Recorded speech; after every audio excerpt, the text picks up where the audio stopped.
trouble and you need some love and care, and nothing, oh, nothing's going right. Just close your eyes, think of me, and soon I will be there to brighten up, yeah, even your darkest night. You just call on my name, and you know wherever I am, I'll come running to see you again. Winter, spring, summer, or fall, now you're young. All you got to do is call on me, and I'll be there, yeah, yes, I'll be there. You got a friend.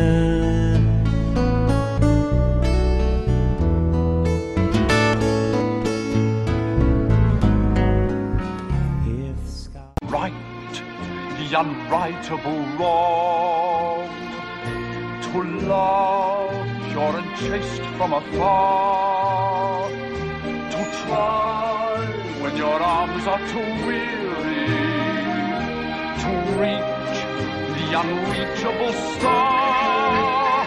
This is my quest, to follow that star, no matter how hopeless, no matter how far, to fight for the right without question or pause, to be willing to march into hell for a heavenly cause. And I know if I'll only be true to this glorious quest, that my heart will lie peaceful and calm when I'm laid to my rest. And the world will be better for this, that one man scorned and covered with scars still stole with his last ounce of courage to reach the unreachable star.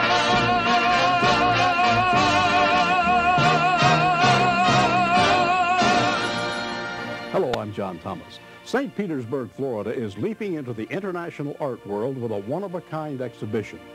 Hundreds of art objects, including the magnificent Fabergé eggs and coronation crowns of the czars, are coming directly from the Kremlin Armory Museum in Moscow to the new Florida International Museum. Reporter Pam Forrester and videographer Tony Ventulin went to Russia to meet the curators who made this exhibition possible. Their story is titled Treasures of the Czars. For 76 years, the church bells in Red Square were silent, as were most of the churches in Russia. Right after the revolution, the priests and monks were killed, many of them, and they were scattered throughout the country. They were defrocked, placed into prison camps in Siberia. The church underwent a tremendous persecution. Moscow was known as the city of churches. There was supposed to be one church for every day of the year.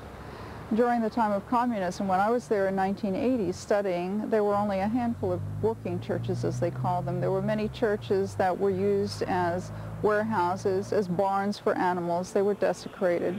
Only by visiting Russia can we see this multicolored dome church.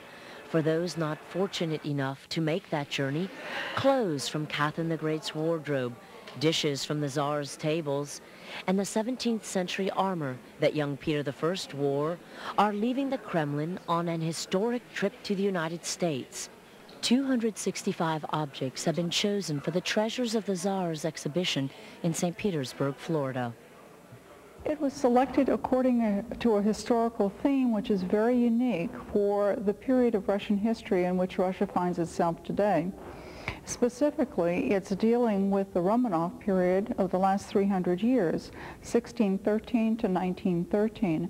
It tells the story of the Tsars in a way that it was never permitted to be told before during the time of the Soviet Empire.